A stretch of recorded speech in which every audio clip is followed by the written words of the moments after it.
You can identify the lady Indira Gandhi.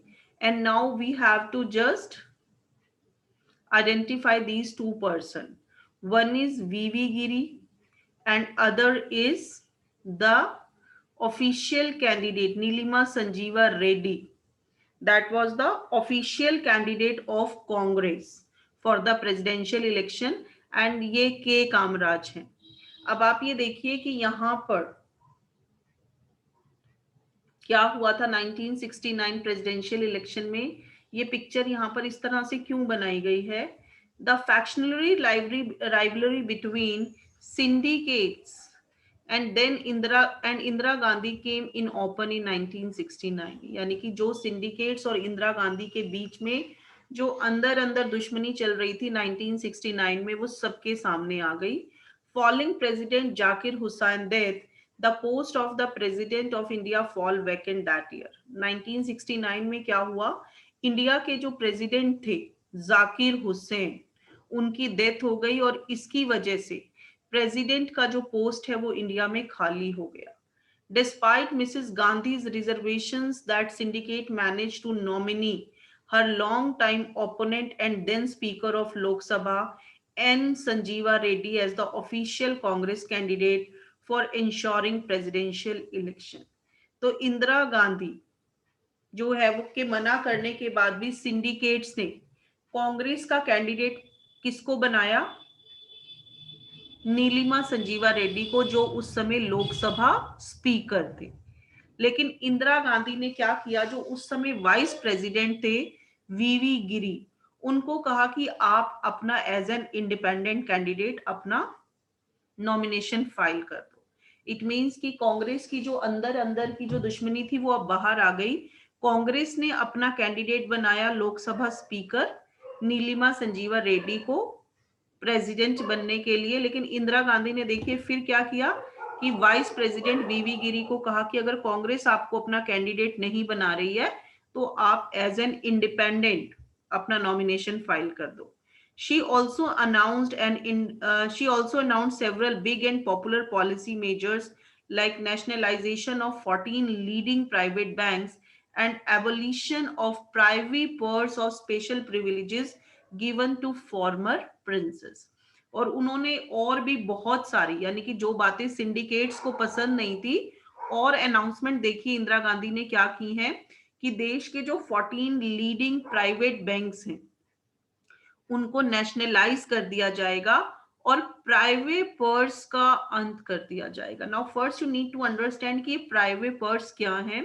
कि जिस समय हमारे प्रिंसली स्टेट्स को इंडिया के अंदर मर्ज किया गया था तो उनके जो प्रिंसेस थे या उस समय जो रूलर्स थे उनको गवर्नमेंट ने प्रॉमिस किया था कि उनके लाइफ टाइम तक सरकार जो है वो उनको कुछ प्रिविलेजेस, कुछ पेंशन्स, कुछ पैसा जो है वो रेगुलर बेसिस पर देती रहेगी.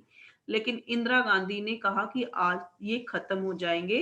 Morarji Desai was the deputy prime minister and finance minister. On both the above issues, serious difference emerged him and the prime minister, resulting in Desai leaving the government. अब ये जो दोनों इश्यूज थे कि बैंक्स को नेशनलाइज करना है और प्राइवेट पर्स को खत्म करना है, इन दोनों के बीच में ही मोरारजी देसाई की और इंदिरा गांधी की जो है वो डिफरेंसेस हो गए, खींचातानी शुरू हो गई. और उससे क्या हुआ? Prime minister resulting in Desai living the government.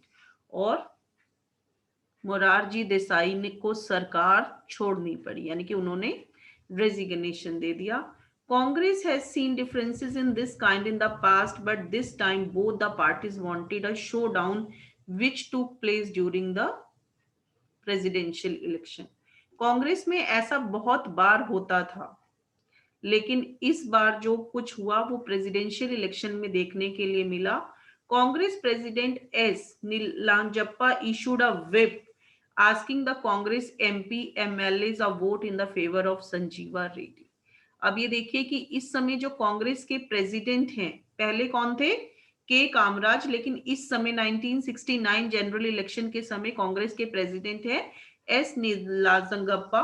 उन्होंने कांग्रेस के एमपीज और एमएलए को कहा कि वो संजीवा रेड्डी को वोट करे क्योंकि वो कांग्रेस के ऑफिशियल कैंडिडेट हैं. supporter of Indira Gandhi recognized a special meeting of AICC, but this was refused. After silently supporting VV Giri, the Prime Minister openly called a conscience vote, which meant that the MP and MLAs from the Congress should be free to vote the way they want. तो अब जो इंदिरा गांधी के supporters थे उन्होंने इस बात के लिए मना कर दिया कि हम नीलिमा संजीवा रेड्डी को वोट नहीं देंगे, और इंदिरा गांधी ने साइलेंटली सभी एमएलए और एमपीज को कहा कि वो अपनी मर्जी से किसी को भी वोट कर सकते हैं, यानी कांग्रेस की तरफ से आपको कोई प्रेशर मानने की जरूरत नहीं है कि आपको नीलिमा संजीवा रेड्डी को वोट करना है. The election ultimately resulted the victory of V V Giri the independent candidate and the defeat of Sanjiva Reddy the official Congress candidate. और इससे क्या हुआ कि कांग्रेस के जो ऑफिशियल कैंडिडेट थे नीलिमा संजीवा रेड्डी वो इलेक्शन हार गए, और इंदिरा गांधी ने चुपके से जो वीवी गिरी को इलेक्शन में खड़ा करवाया था वो जीत गए. अब यानी कि जो प्रेसिडेंट थे वो भी कौन हो गए, इंदिरा गांधी की फेवर के. The defeat of official Congress candidate formalise the split in the party. और इस तरह से कांग्रेस कैंडिडेट के हारने की वजह से कांग्रेस के अंदर स्प्लिट आ गया, यानी कि जो पहले अंदर अंदर था वो अब बिल्कुल सरेआम हो गया. The Congress president expelled the prime minister from the party. She claim that her group was real Congress. By the November 1960, the Congress group led by syndicate came to be referred as the Congress Organization, and group led by Indira Gandhi came to be called Congress Requenists. तो आप ये देखिए कि कांग्रेस की president की हार के बाद कांग्रेस प्रेसिडेंट ने क्या किया, इंदिरा गांधी को पार्टी से निकाल दिया. तो इंदिरा गांधी ने कहा कि जो उनकी कांग्रेस है, यानी कि उनके जो ग्रुप ऑफ लीडर हैं वो रियल कांग्रेस है, लेकिन जो नवंबर 1969 में जिस ग्रुप में सिंडिकेट्स थे उन्होंने कहा कि अब हमारी कांग्रेस जो है वो ऑर्गेनाइजेशन है, तो this will known as Congress O. और इंदिरा गांधी ने कहा कि मेरी जो कांग्रेस होगी वो कांग्रेस आर होगी. And these two parties also described as old Congress and new Congress. Indira Gandhi projected the split as ideological divide between the socialists and conservatives, between the pro-poor and pro-rich. तो इंदिरा गांधी ने क्या कहा कि हमारा जो party का split है that is based on ideology, क्योंकि मैं जो है वो गरीबों की फेवर में हूं और दूसरी कांग्रेस पार्टी जो है वो अमीरों के फेवर में है. हम सोशलिस्ट हैं और वो कंजर्वेटिव्स हैं. तो here you can see the picture based question. The lady is Indira Gandhi और ये वीवी गिरी हैं जो इतने खुश हो रहे हैं प्रेसिडेंशियल इलेक्शन जीतने के बाद. और आप ये देख सकते हैं ये कौन है, नीलिमा संजीवा रेड्डी, ये कांग्रेस के ऑफिशियल कैंडिडेट हैं जो हार गए हैं. और ये आप देख सकते हैं ये कांग्रेस के प्रेसिडेंट उस समय कौन थे, S निजाला.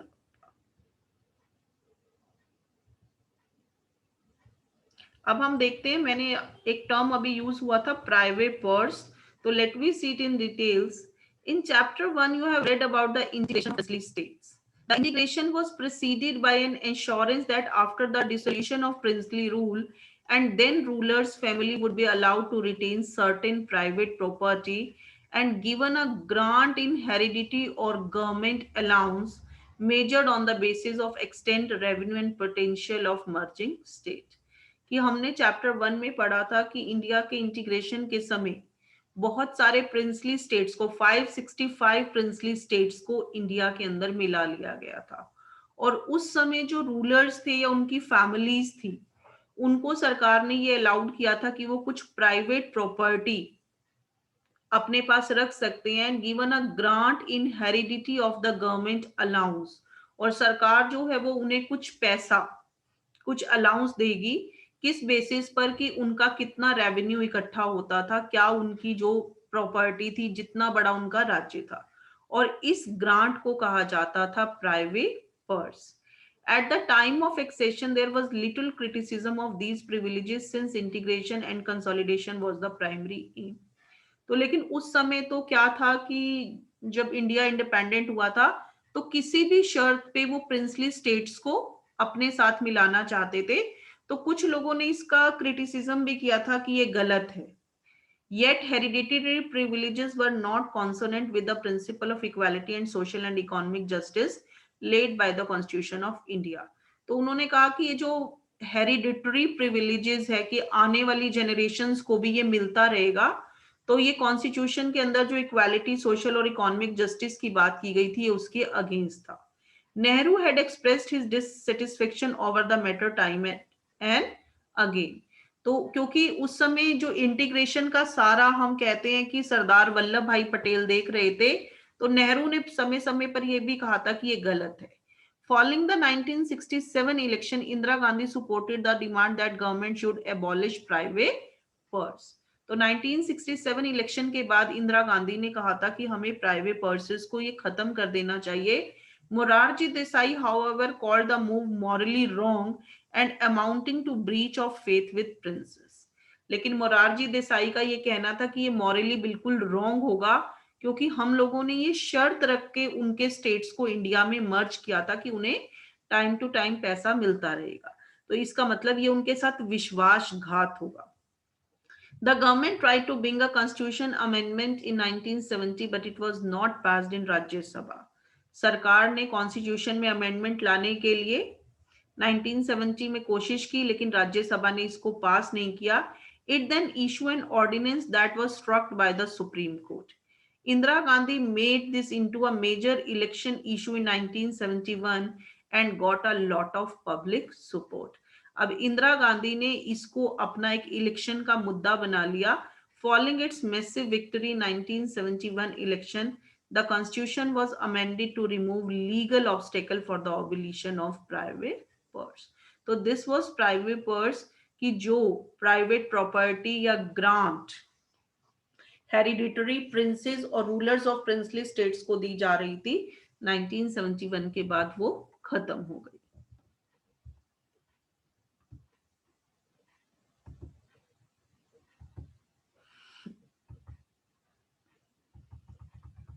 The 1971 election and restoration of Congress. तो 1971 में जो इलेक्शन हुए, तो देखते हैं कि उसके अंदर कांग्रेस की वापसी कैसे हुई। अब आप ये देख सकते हैं कि यहां तक हम अगर देखें तो इंदिरा गांधी जो है वो अपनी पोजीशन थोड़ी सी स्ट्रॉन्ग कर चुकी हैं। The split in the Congress reduce Indira Gandhi government to a minority, यानी कि कांग्रेस के अंदर का बंटवारा होने के बाद, कांग्रेस के दो भागों में बंटने के बाद, अब इंदिरा गांधी के पास जो है वो सिर्फ थोड़े से ही लोग रह गए थे। Yet her government continued in office with the issue-based support from a few other parties, including the Communist Party of India and DMK, Dravid Munnetra Kazhagam. लेकिन फिर भी उनकी सरकार जो है वो बाहर की कुछ पॉलिटिकल पार्टीज की सहायता से अपनी सरकार को कंटिन्यू रखने में सफल रही थी। During this period the government made conscious attempt to project is social credential. तो अब ये जो गवर्नमेंट का जो पीरियड चल रहा था, तो गवर्नमेंट जो है वो बहुत कॉन्शियस थी सोशलिस्ट आइडियोलॉजी को लेकर। This was also a phase when Indira Gandhi vigorously campaigned for implementing the existing land reform laws and undertook further land sealing legislation.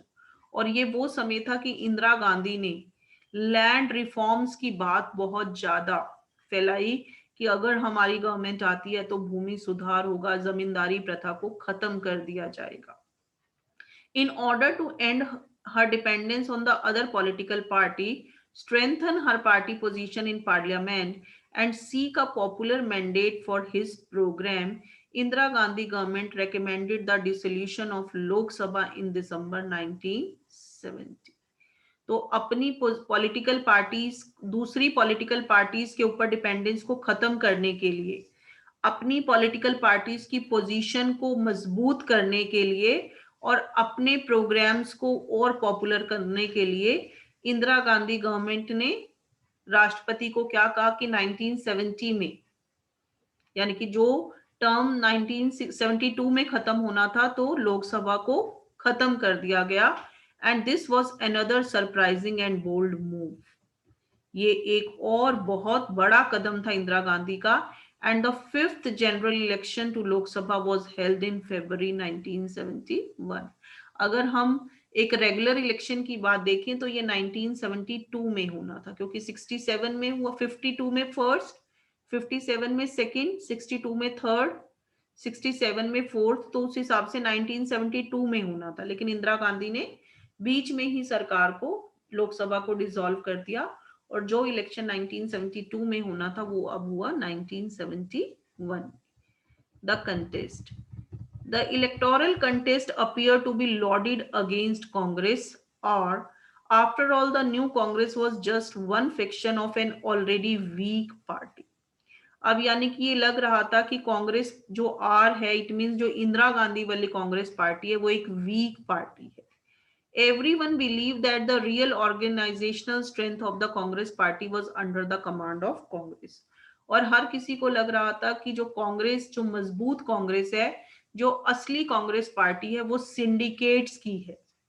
To make matter worse for Indira Gandhi, all the major non-communist, non-Congress opposition parties formed an electoral alliance known as Grand Alliance. अब आप ये देखिए कि एक तो पहले ही Congress split हो गई है, और इंदिरा गांधी के लिए स्थिति और कैसे खराब हो गई कि जितनी भी, क्योंकि कम्युनिस्ट पार्टी इंदिरा गांधी के साथ थी, तो जितनी भी नॉन कम्युनिस्ट पार्टी थी और नॉन कांग्रेस ऑपोजिशन पार्टीज थी, उन सब ने मिलकर एक ग्रुप तैयार कर लिया, and that was grand alliance. It was known as grand alliance. अब आप देखिए इसमें कौन कौन है। एसएसपी, पीएसपी, भारतीय जनसंघ स्वतंत्रता पार्टी, भारतीय Kranti Dal, they came together under this umbrella and the ruling party had alliance with CPI। यानी कि इंदिरा गांधी का जो अलायंस था वो सिर्फ कम्युनिस्ट पार्टी ऑफ इंडिया से था, और बाकी जितनी भी नॉन कम्युनिस्ट पार्टी थी, नॉन कांग्रेस ऑपोजिशन पार्टीज थी, उन सब ने मिलकर एक ग्रुप बना लिया, and this is known as grand alliance. Yet the new Congress has something that its big opponents lacked, कि चाहे ग्रुप बड़ा था, लेकिन उनके पास लोगों को दिखाने के लिए कोई एजेंडा नहीं था कि अगर वो इलेक्शन जीत जाते हैं तो उनके पास लोगों के करने के लिए क्या है। वो इंदिरा गांधी के पास था कि न्यू कांग्रेस के पास ऐसा कुछ था जो उसके बड़े बड़े विरोधियों के पास नहीं था। It had an issue, an agenda and a positive slogan. The Grand Alliance didn't have a coherent political program, लेकिन ग्रैंड अलायंस के पास ये नहीं था। Indira Gandhi said the opposition alliance has only one common program, Indira हटाओ।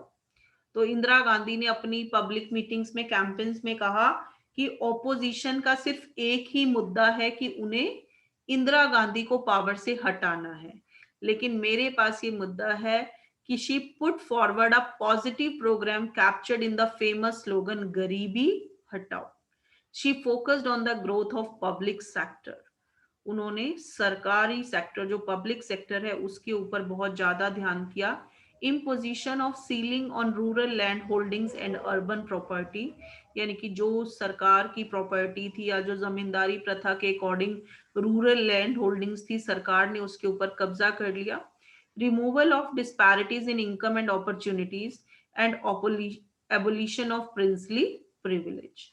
Through Gribi Hatao, Indira Gandhi tried to generate a support base among the disadvantaged, especially among the landless laborer, Dalit and Adivasi minority, women and unemployment youth। तो अपने इस गरीबी हटाओ आंदोलन के slogan की वजह से जो मेनली गरीब लोग थे, डिसएडवांटेजेस लोग थे, लैंडलेस लेबरर थे, दलित, आदिवासी, माइनॉरिटी, औरतें और जो अनएम्प्लॉयड लोग थे, वो सब इंदिरा गांधी के फेवर में आ गए। The slogan of Garibi Hatao and the program that follow it was the part of Indira Gandhi political strategy of building an independent nationwide political support base। तो इस गरीबी हटाओ के स्लोगन की वजह से इंदिरा गांधी जो है वो काफी पॉपुलर हो गई, क्योंकि भारत जो है वो एक गरीब देश था। तो अब इसका आउटकम मींस इसका रिजल्ट क्या हुआ। The result of Lok Sabha election of 1971 were as dramatic as the decision to hold these elections. The Congress or CPI alliance won more seats and votes than Congress had ever won in the first four general elections. Indira Gandhi की सरकार और उनके साथ कौन थे? Communist party of India में कांग्रेस ने इतनी सीटें और इतने वोट्स जीते जो पहले फोर जनरल इलेक्शन में कभी भी नहीं जीते थे. The combined won 375 seats in Lok Sabha and secured 48.4% vote. और अकेले इंदिरा गांधी की कांग्रेस ने 352 seats with about 44% of popular votes on its own. यानी कि अगर सीपीआई का अलायंस नहीं भी होता तो भी कांग्रेस जो है वो बहुत आगे जा चुकी थी. Contrast this with the performance of Congress. अब देखते हैं कि ओल्ड कांग्रेस की क्या पोजीशन रही है. The party with so many stalwarts could get less than 1/4 of the votes secured by Indira Gandhi party and win merely 16 seat. यानी कि इंदिरा गांधी के वोट से 1/4 वोट उनको मिले हैं और वो सिर्फ और सिर्फ 16 सीट्स जीत पाए हैं. With this, the Congress party led by Indira Gandhi established its claim to being the real Congress and restored the dominant position in Indian politics. अब ये प्रूव हो गया कि जो इंदिरा गांधी की कांग्रेस थी वो असली कांग्रेस थी और इंदिरा गांधी ने कांग्रेस को उसकी खोई हुई पोजीशन जो 1967 इलेक्शन के अंदर इंदिरा गांधी ने खो दी थी, कांग्रेस ने खो दी थी, वो वापस आ गई.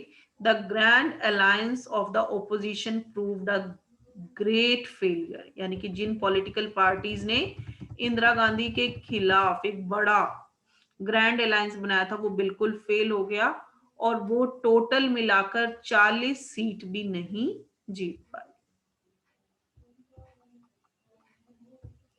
Soon after the 1971 Lok Sabha election, a major political and military crisis broke out in the East Pakistan, जिसको हम अब बांग्लादेश कहते हैं. अभी इलेक्शन आप ये देखिए कि खत्म ही हुआ था, इंदिरा गांधी अभी जीते ही थे कि हमारा जो स्टार्ट हो गया Bangladesh crisis, eastern and western Pakistan का झगड़ा. As you have read in chapter 4, the 1971 election was followed by the crisis in East Pakistan and Indo-Pak war leading to the establishment of Bangladesh. अब क्योंकि हमने ईस्टर्न बांग्लादेश को मदद की थी मिलिट्री से भी और मॉरली भी, तो पाकिस्तान का ये आरोप था कि इंदिरा जो इंडियन गवर्नमेंट है वो ईस्टर्न पाकिस्तान को हमारे खिलाफ भड़का रहे हैं. These events added to the popularity of Indira Gandhi. लेकिन इससे इंदिरा गांधी की पॉपुलैरिटी और बढ़ गई. Even the opposition leader admired her statesmanship. यहाँ तक कि ऑपोजिशन के लीडर्स ने भी इंदिरा गांधी की तारीफ की. Her party swept throughout all the state assembly election held in 1972. और 1972 में जब स्टेट गवर्नमेंट्स के इलेक्शन हुए तो हर जगह हर जगह पर कांग्रेस की जीत हुई. She was seen not only as the protector of the poor and underprivileged, but also a strong nationalist leader. The opposition to her, either within the party or outside of it, simply did not matter. With two successive election victories, one at center and other at state level, the dominance of Congress was restored. अब यानी कि दो election एक centre level पर और एक state level पर जीतते ही कांग्रेस की खोई हुई डोमिनेंस वापस आ गई. The Congress was now in power in almost all the state. It was also popular across different social sections. Within the span of 4 years, Indira Gandhi had warded off the challenge of her leadership and the dominant position in the Congress party. यानी कि 4 साल में ही इंदिरा गांधी ने अपनी खोई हुई position को वापस पा लिया. Restoration. But doesn't it mean the Congress system was restored? लेकिन इसका मतलब ये नहीं था कि कांग्रेस सेम वही कांग्रेस हो गई जो वो 1947 में थी. What Indira Gandhi had done was not a revival of old Congress. In many ways, she had reinvented the party. यानी कि पुरानी कांग्रेस को सही नहीं करके लाया गया था.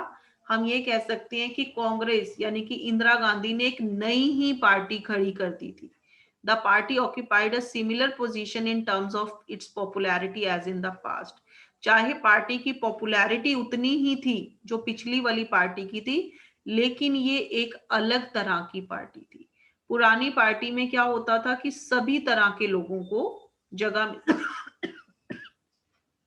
हर आइडियोलॉजी के लोग जो हैं वो उसके अंदर रह सकते थे. लेकिन ये जो पॉलिटिकल पार्टी थी ये टोटली और टोटली लीडर के ऊपर डिपेंडेंट थी. It had somewhat weak organisational structure. This Congress party now did not have many faction. अब इस कांग्रेस पार्टी के अंदर ज्यादा फैक्शंस नहीं थे. thus it could not accommodate all kind of opinion and interest. While it won election, it depended more on the social group, the poor, women, Dalit, Adivasi and minority. This was a new Congress that had emerged. Thus, Indira Gandhi restored the Congress system by changing the nature of Congress itself. कि चाहे हम ये कह सकते हैं कि कांग्रेस की position वापस आ गई थी, लेकिन ये एक नई पॉलिटिकल पार्टी थी. यानी कि इंदिरा गांधी ने कांग्रेस को ही चेंज कर दिया था. Despite being more popular, the new Congress did not have the kind of capacity to absorb all tension and conflict that Congress system was known for. चाहे कांग्रेस पार्टी पॉपुलर हो गई थी, लेकिन अब इंदिरा गांधी का कोई मन नहीं था कि वो किसी तरह के टेंशन और कन्फ्लिक्ट को दोबारा से अपनी पार्टी में इनवाइट करे. While the Congress consolidated its position and Indira Gandhi assumed a position of unprecedented political authority, the spaces for democratic expression of the people aspiration actually shrunk. Congress को दोबारा से इंदिरा गांधी ने खड़ा कर दिया था, लेकिन अब इंदिरा गांधी पहले जैसी कांग्रेस पार्टी नहीं चाहती थी. अब यहाँ पर किसी को भी अपनी मनमानी करने की इजाजत नहीं थी. यानी कि पहले जो अलग अलग तरह के लोग, जो रेनबो लाइक कॉलिशन हमने फर्स्ट चैप्टर में पढ़ा था, सॉरी थर्ड चैप्टर में पढ़ा था, अब उस तरह की कोई जो बात थी वो कांग्रेस में नहीं थी. The popular unrest and mobilization around issues of development and economic deprivation continue to grow. लेकिन इकोनॉमिक डेवलपमेंट और गरीबी हटाने की जो बातें हैं वो आगे भी चलती रही. और अब ये देखेंगे कि कांग्रेस ने जो प्रोमिसेस किए हैं, इंदिरा गांधी ने लोगों से जो प्रोमिसेस किए हैं गरीबी हटाओ, क्या 1971 इलेक्शन के बाद इंदिरा गांधी उनको फुलफिल कर पाई है या नहीं कर पाई है. तो ये हम देखेंगे नेक्स्ट